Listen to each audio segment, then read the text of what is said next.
Thank you. I'm going to have you stay standing just for a few moments longer before you get way too comfortable. You're the final service. You've had longer in bed. You've had more lattes. You're all good to stand for a few more seconds. But it's so good to be with you today. This is my second time with you as a church. The first time we were kind of checking each other out. Now we're going steady because I'm on my second date with you. And so we're kind of like family now. And I love that. And I'm thankful that I am here on the 9th anniversary. I don't think that's coincidental. I think God planned it that way, that I could be here. Anything that has outlived those first few years and continued to grow and continue to have passion and vision like this house does is because of God-sent, God-graced leaders. And I just want to take a moment after 3 decades in leadership alongside my husband. I know what it is to be a senior leader, to be part of a team. And let me just tell you, oftentimes the pastor's mailbag, the one that's full of complaints, is way heavier than the one that's full of encouragement. We can often pick fault far quicker than we can say thank you. You know, only one came back and thanked Jesus in that group of 10 lepers. They all had a miracle, but only one thought to say it. And I want to encourage you today on the 9th anniversary. I want you to absolutely overwhelm your pastors this week with thank yous. Whether it's a note or whether it's an email, whether it's a bunch of flowers, I don't know what you do, but I want to encourage you to do something. Some of you have never actually said that. Maybe you've already said it, but say it again, because I know right now across the church globally, there's a ton of pastors that are quitting ministry simply because they are weary and under-encouraged. So don't let that be the story of this house. Let them know that you appreciate that they came and stood when you were not here, believed when you were not here, prayed when you didn't show up, showed up on Sunday when you had a Sunday off, and decided that they would build here in this part of Houston. And so let's honor your leaders because they're great people.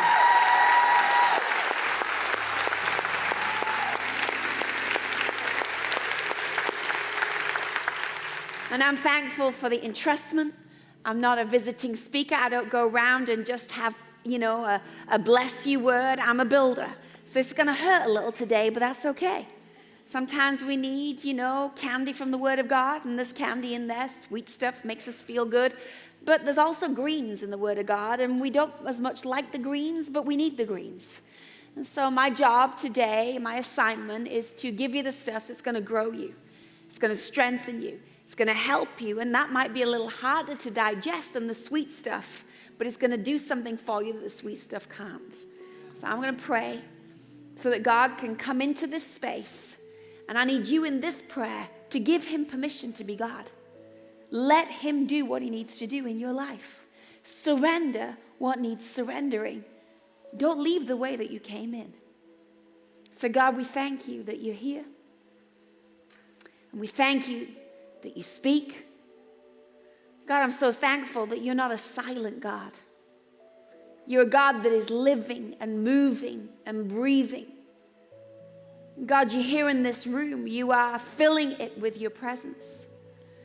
And God, as we lean into your word, God, I pray that we would be hungry and that we would be thirsty to know more of who you are and therefore know more of who we are. And today, God, I pray this will be a word for every family, but also for this family, faith family. On this 9th birthday, God, let this be a word that is built into this house. And God, I pray I would get out of the way so that you can have your way. In Jesus' name. Amen and amen. You may take your seats.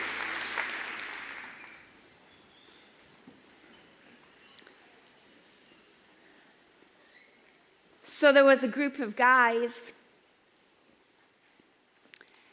that had grown a business,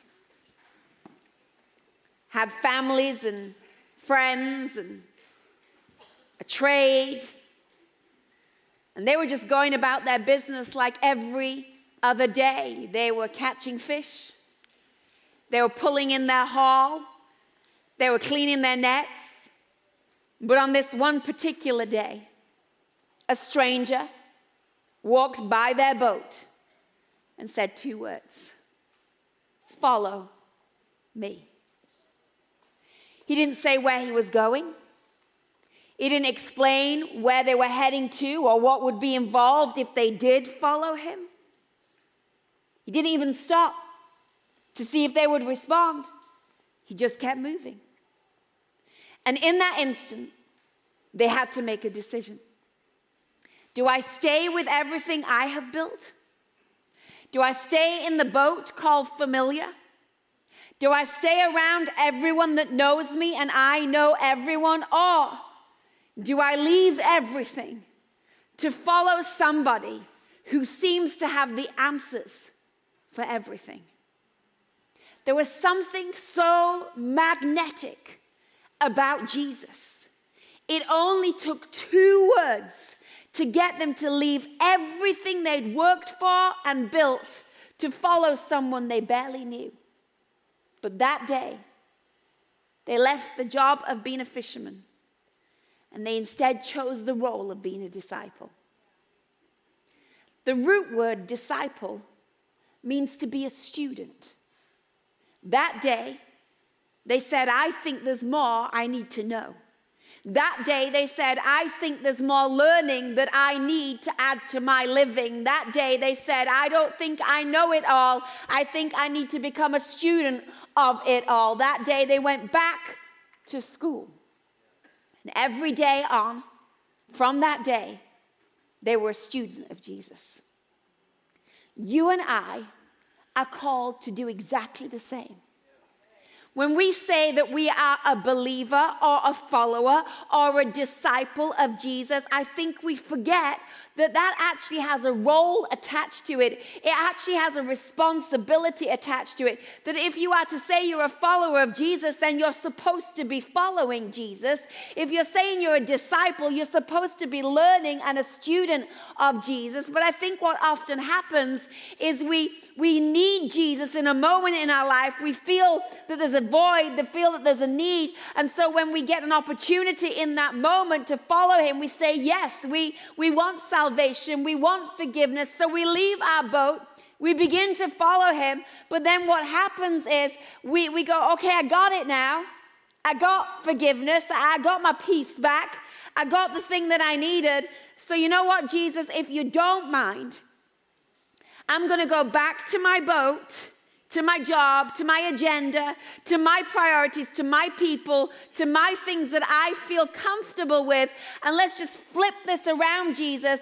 And now, Jesus, if you don't mind, I'd like you to follow me. I'm here to let you know there's no such deal.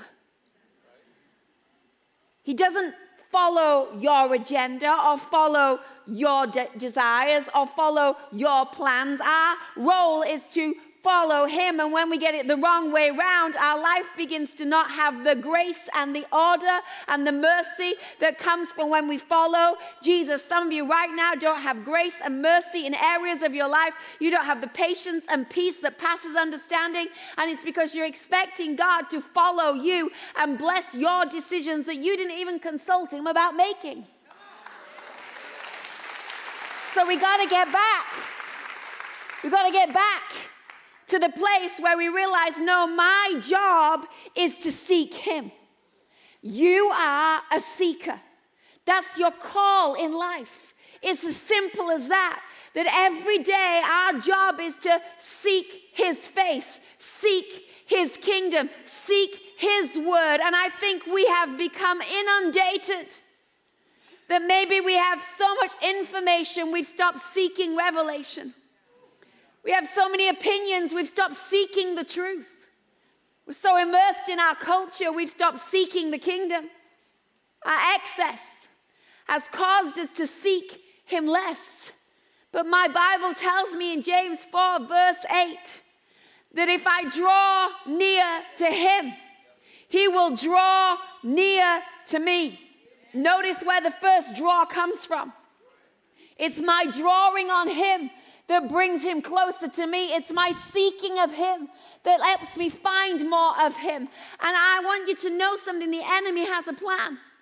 He has a plan that you don't seek. He does not want you seeking. And if he doesn't get you to seek, then he knows that by not seeking, you're not going to find. The enemy knows that when you seek him, you will find him. So he has got a plan to stop you seeking.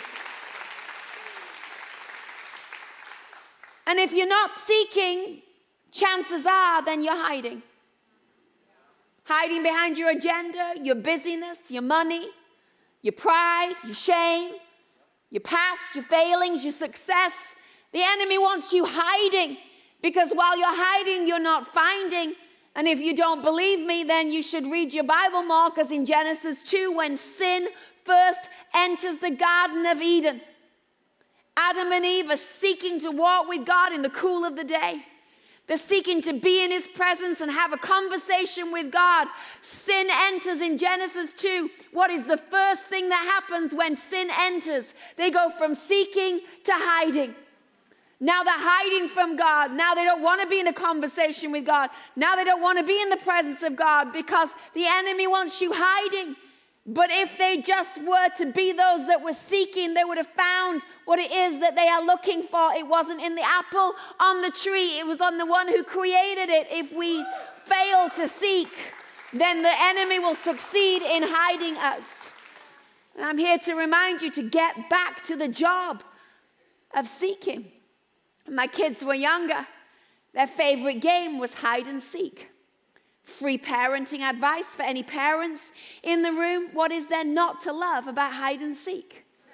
Number one, your child hides. Number two, they're quiet whilst they hide. And number three, it's free. So we played it all the time. This was a no-brainer kind of game. Yes, of course we could play hide and seek. And my son, Noah Brave, he was really good at it. Hope, Cherish, that's here today, not so good at it. And so I would go search for the kids. And on this one occasion, I'm searching, I'm seeking. I find Hope pretty much straight away. After finding Hope, my phone rings.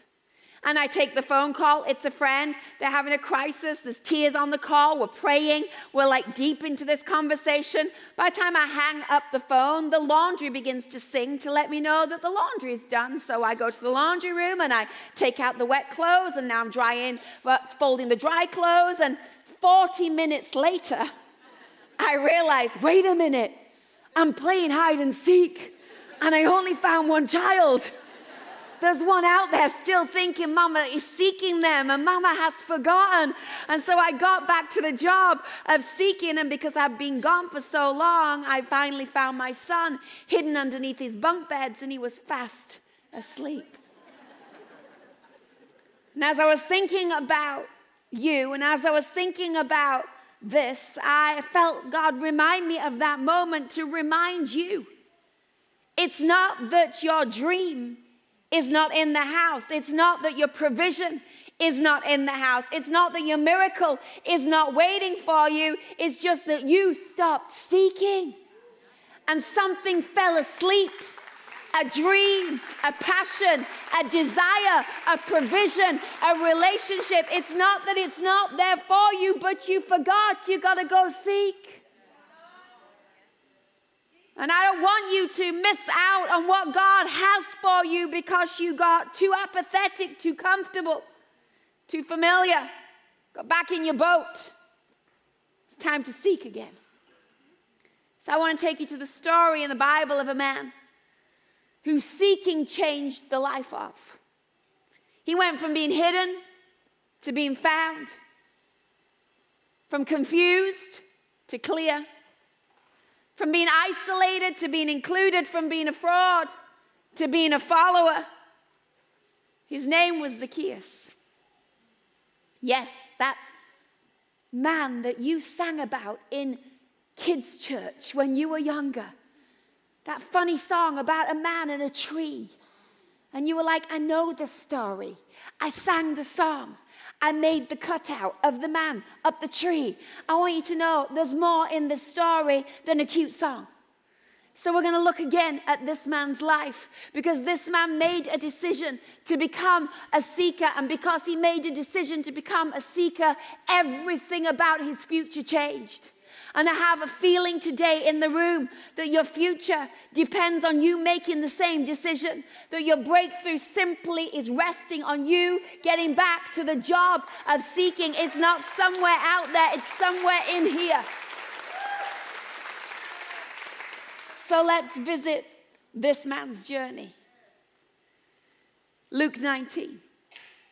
Jesus entered Jericho and was passing through. Let me just stop right there. It's just letting you know, Jesus wasn't planning to stop here. Jesus is passing through here. He's not going to have a crusade meeting here. He's not planned to stop and teach people here. He hasn't planned a healing meeting here. He's simply passing through. There was a man there by the name of Zacchaeus, and he was a chief tax collector and was wealthy. The Bible's letting you know this man had everything the world tells you to seek in order to feel success. He had the job, he had the important title, he was the chief of tax collectors, not just a tax collector, and he was wealthy. He had stuff, he had money, he had resources, so he has what the world says will make you feel like you are fulfilled, and yet the man is still empty. And so as this man is at home, he hears that Jesus is passing through, and verse 3 says this: so he decided that he wanted to see who Jesus was. Can I ask you today, Faith Family Church, do you want to see who Jesus is? I mean, like, do you really want to see who Jesus is? Because I don't know. I don't know anymore. I get to travel the world and be with the church around the globe, and sometimes I wonder, what did you come here for today? You come to check church off your little social calendar? Think that that's going to impress God, that you got a tick in the register for attending? Did you come for your latte and your hang? Did you come to check out the talent because you're single and you need a date? What did you come for today? I don't know. Or did you come because you got up this morning, you're like, I have to see him. I have to be in the house of God. I have to see him move. I have to see his presence. I have to see his power. I have to see him. I think we've lost our curiosity. Even with the Word of God, we open the Bible like, yeah, I know that. No, I want to see something I've never seen before. I want to hear something I've never heard before. I'm desperate. And there's something about Zacchaeus. He was like, I'm just curious. I think Zacchaeus is like, I don't want to hear other people's version of what Jesus looks like. I want to see for myself. I want to see how tall he is. I want to see his shoe game. I want to know what's going on. I want to see what this guy looks like. I want to see what he interacts with people like. I want to see. I just got to the point when I would come to church services and I realized I don't want to applaud everyone else's testimonies anymore. I'm happy that he fixed your marriage, but I want to see him in my marriage. I'm glad he opened your barren womb, but I want to see him open my barren womb. I don't want to applaud your version. I want to see. See, a lot of us, our problem is our proximity. If you live in proximity to your pain, you will never see your promise.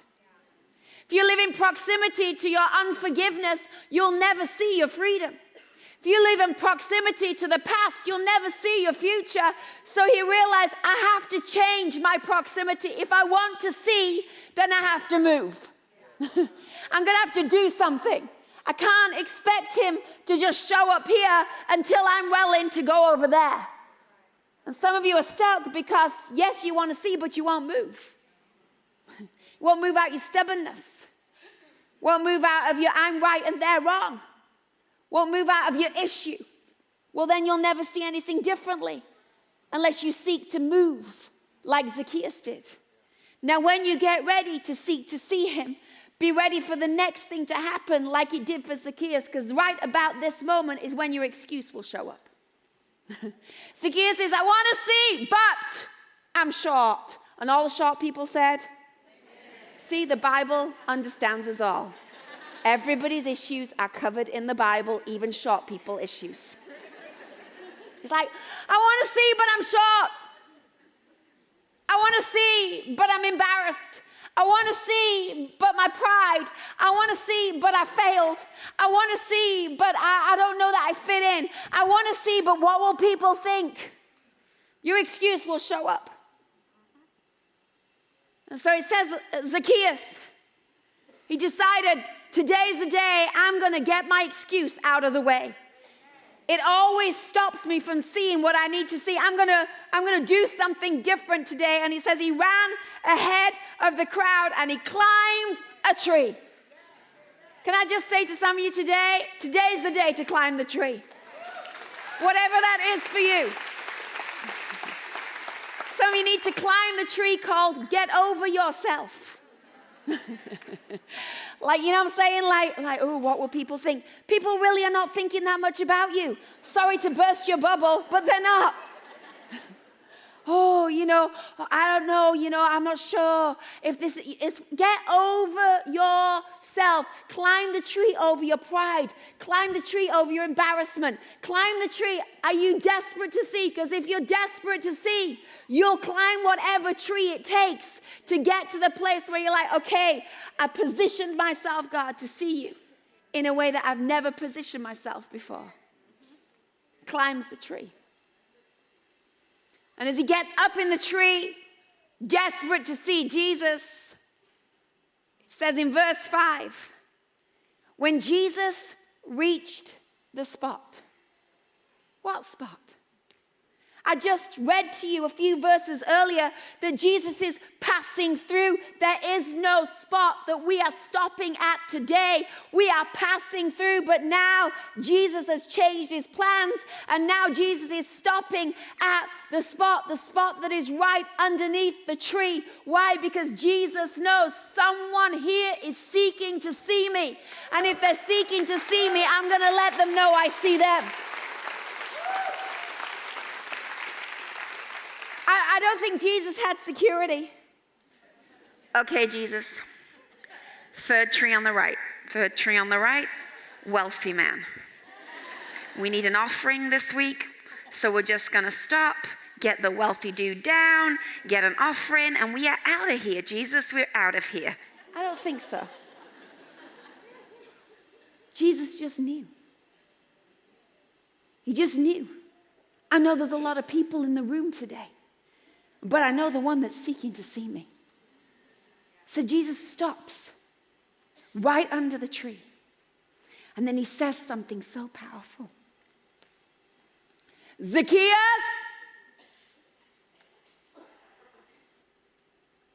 Wait a minute. He knows my name? Like, nobody told him that information. He knows my name? Zacchaeus! Why did it matter that Jesus called his name? I'll tell you why. Because the name Zacchaeus means pure and innocent one. This man was anything but pure and innocent. He was stealing from the people in his community. He was overtaxing his neighbors and people around him. He was lying and cheating those that he did life with. This man was not pure. This man was not innocent. He was a fraud. He was a cheat. He was a deceiver. But Jesus is stopping under the tree and he's like, hey, when you seek to see me, I see who you're made to be. And I'm calling out of you who I know is within you. And I'm letting you know you're not the lie. You're not the cheat. You're not what everyone's labeled you. You're who I say you are. And some of you are so confused. You've allowed the culture around you to be the label that you are striving for or defined by.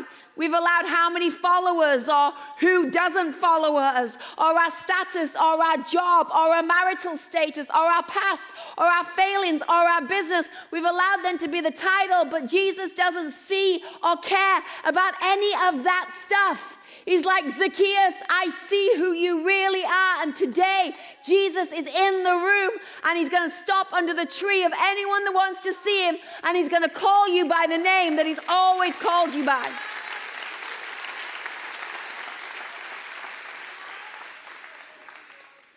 You got to seek to see him, but then you got to go a step further. And many of you are not going to like this, but I'm going to say it anyway. Because after you seek to see him, you're going to have to take the second step. And that is, you're going to have to seek to stay. Because Jesus says to him, I see you. But Zacchaeus, I need you right now, immediately, to come down. Because I must stay at your house today. He's letting Zacchaeus know, it's good you want to see me, but you can't stay in the treetop. You have to leave the treetop and come down to the tabletop, because we have to have a conversation. We have to actually get down to the issue that is the issue. We actually need to stay and actually hang together if you're going to be different than the way you walked in to this situation. And I'm letting you know. I'm letting you know it's time for some of you to stay. Stop running. Every time it gets awkward, you're out of there. Every time you don't like the subject content, you're out of there. You think church is the hokey pokey, you're in, you're out, you shake it all about. No, it's not. Like your marriage is in trouble because you always run. Your relationship with people that God's trying to put in your life is in trouble because you won't stay. And I'm here to challenge you today. You want to go to the next level? I've been with my husband 31 years. I'm raising kids that love God. I've been pastoring and leading for over 3 decades. That doesn't happen unless you stay. Has it always been easy? Absolutely not. Are you kidding me? I mean, I was dating my husband, Prince Charming. Then we got married. I'm like, what happened? Where did Shrek come from? I have no idea. It looks different now. I'm staying. It looks different now. We're having to figure this out.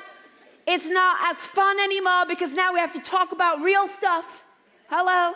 Now we have to deal with real issues. I mean, we had kids, and I was super grateful that God blessed us with kids. But when they were about 4, I was like, you can leave now. It was nice while it lasted. But I had not the option to do that. Why? Because I committed. And now I have to stay. Through the awkward and through the tears and through the tantrums and through the hard and through the rebellious. I have to stay.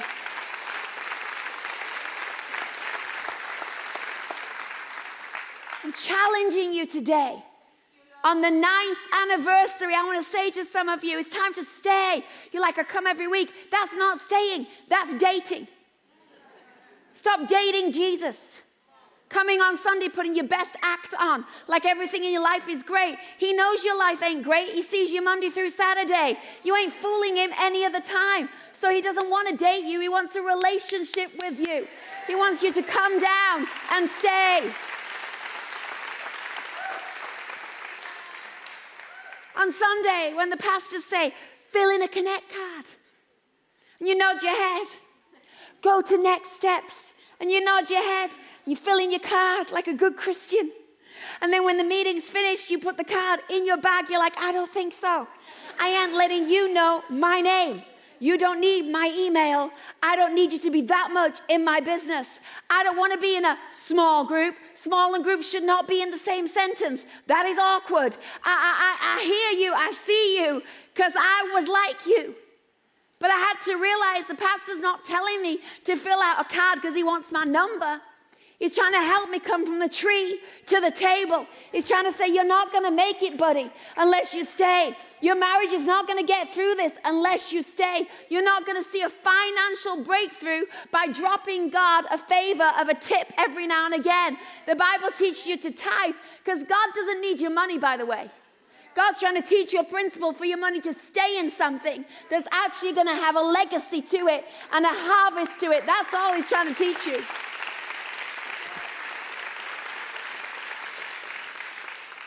I'm not too embarrassed to tell you that every now and again we still play hide and seek. Our kids are 20 and 17, and our friends of 38 years, their kids are in their 20s, and every now and again we're like, let's play hide and seek. We're all adults. And on this one particular occasion, I was playing hide and seek with our friends, and I was hiding, and I knew the cupboard in my friend's house, which would be great for hiding. I get in the cupboard. I didn't just hide. I mean, I got in there. I put the coats on top of me, the ski boots on top of me, like I was hidden. She's seeking around the house, and she didn't open those cupboard doors once. She opened those cupboard doors 4 times and still did not find me. But if she just stayed for a few seconds longer, she would have seen things moving in the cupboard that should not move by themselves. She would have heard, because I was dying under all that stuff. If she'd have just stayed, she would have found what she was looking for, but because she was impatient, she only glanced where she should have stayed. And I want to let you know, God is not keeping something from you. You're just so impatient. You won't stay and work it out. You always think there's something easier or better, and you're always on the run. And today, I'm telling you, if you just flip the switch in your head and go, I think I need to come from the tree down to the table and stay. You're like, what does that look like? Well, I'll make it really, really obvious for you today. Right after this service, across this hall, across the hallway, there's next steps. You're like, ooh, I already feel the chill. I'm not sure. Like, I dare you. I double dare you to walk into a room and take a next step. You're like, what will happen? I don't know. But at least it's one step closer to you actually making a decision to stay.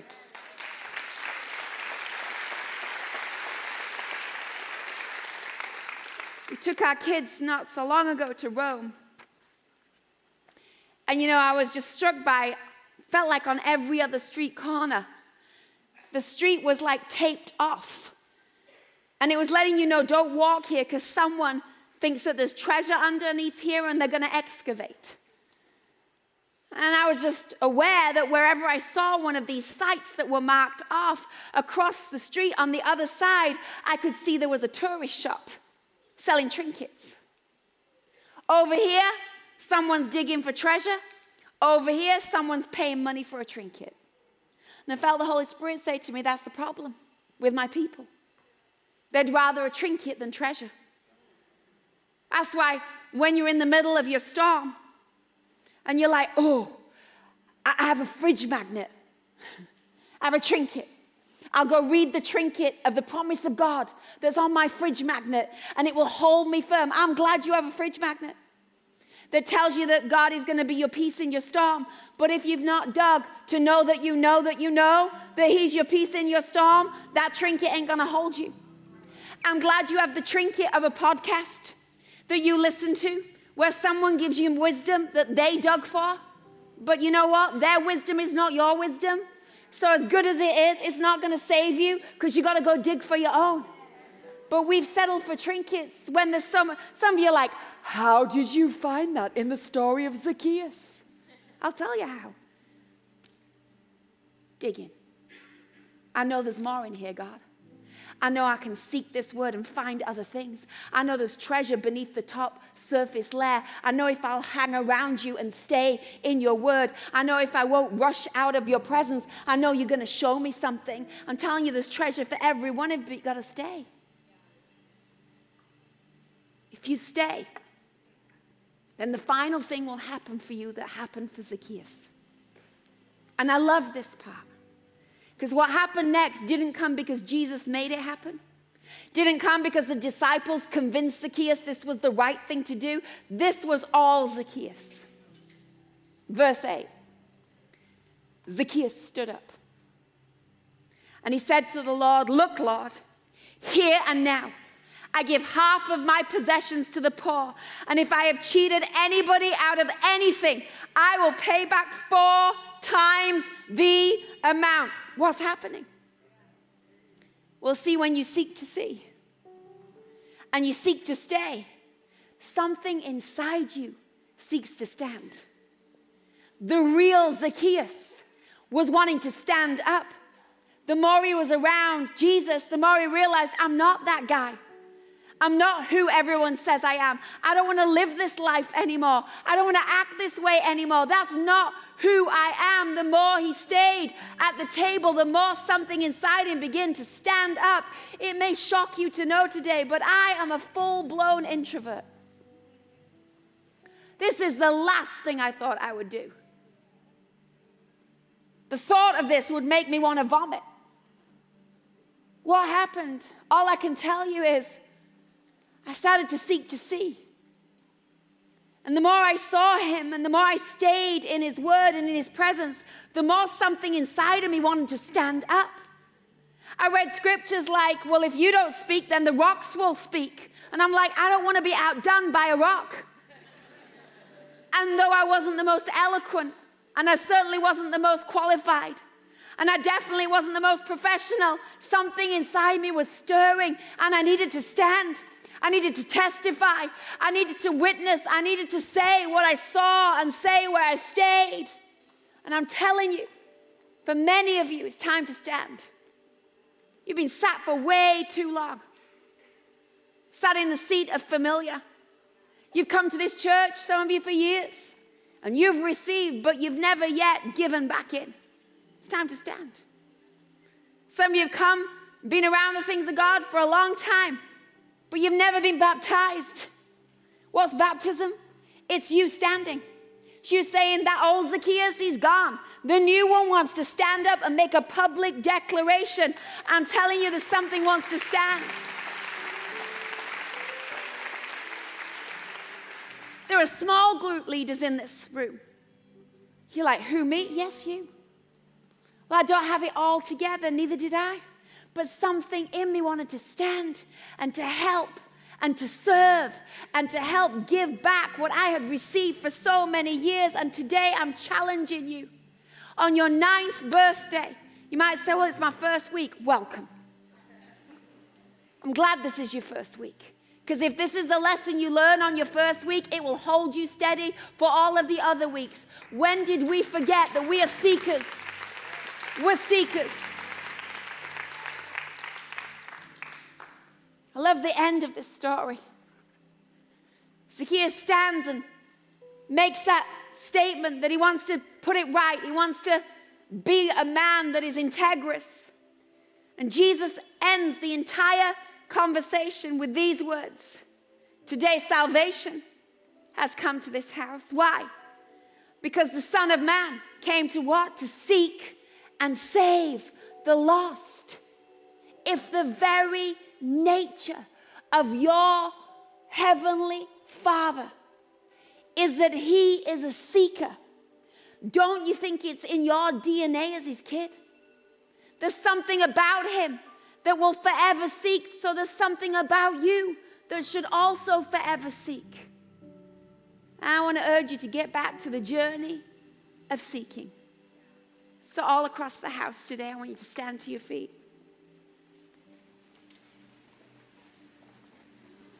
I don't know where this bumps into your life. For some of you, it begins with changing your proximity. Today's a day for you to seek to see. Seek to see different than what you've been looking at. Seek to change where you are and move to an elevation where you can see. I don't know whether today the challenge for you is you got to seek to stay, and there's a practical outworking of that you can do today. You can go right across the hall in a few moments' time and get part of next steps and just begin the journey. Maybe there's something in you that needs to seek to stand. I don't know where it finds you, but the Bible says that after we've been a hearer of the word, we then must become a doer of the word. So all across the house, I just want you to close your eyes. God, I thank you for this house. God, I thank you for 9 years of faithfulness. Thank you for the sacrifice. God, I thank you for 9 years of a hunger and a thirsting to seek you. God, I pray today in the house that there would be a fresh awakening in every single heart. That, God, we get back to the place where we are desperate, God, to see you.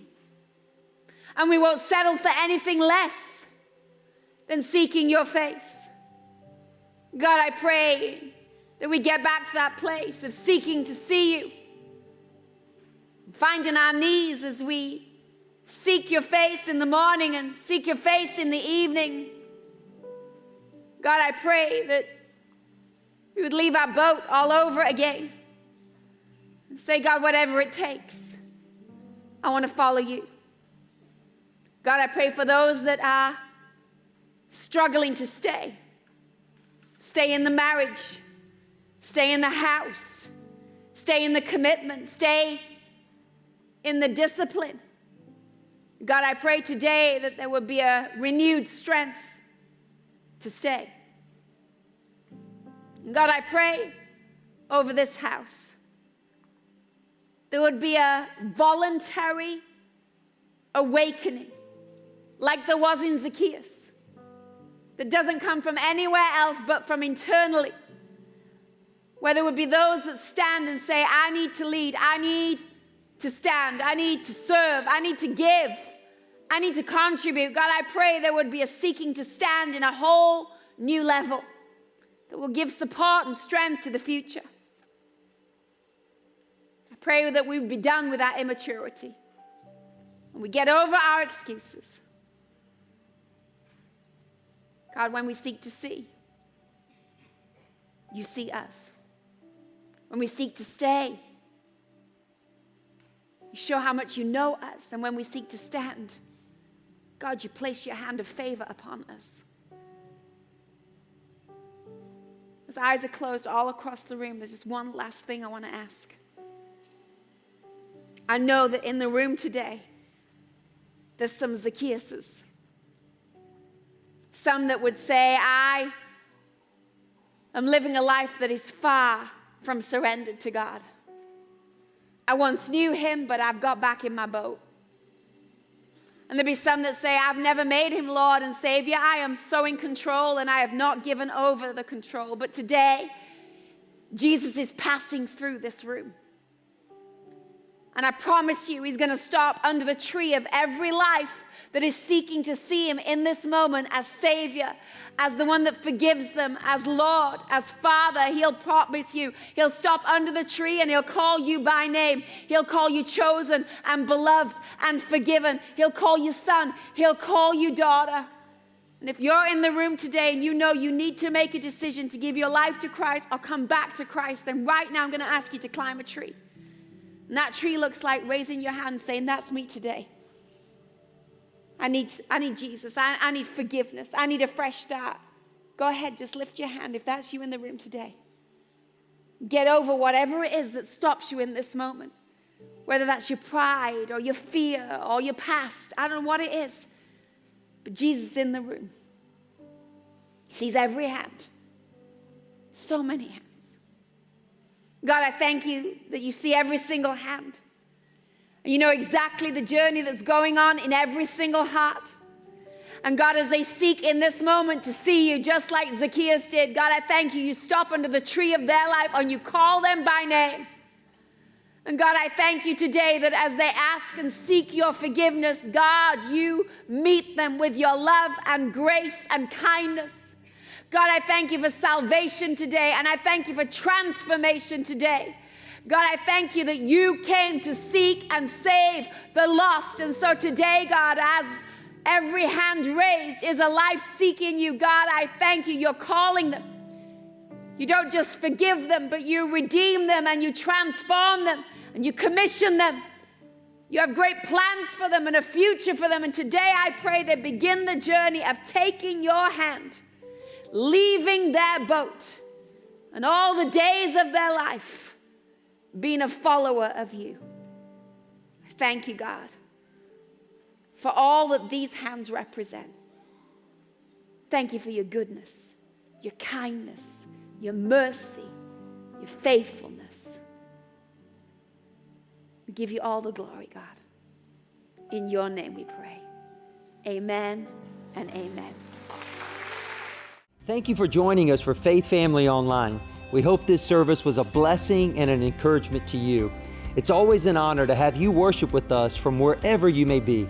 If this is your first time joining us, we want to give you a special welcome. You can text the word faith to the number 55498 to connect with us and learn more. But don't stop there. You can join us in person every Sunday at any of our campuses. For more information on service times and locations, go to our website at myfaithfamily.org. Again, thank you so much for joining us, and we hope to see you soon.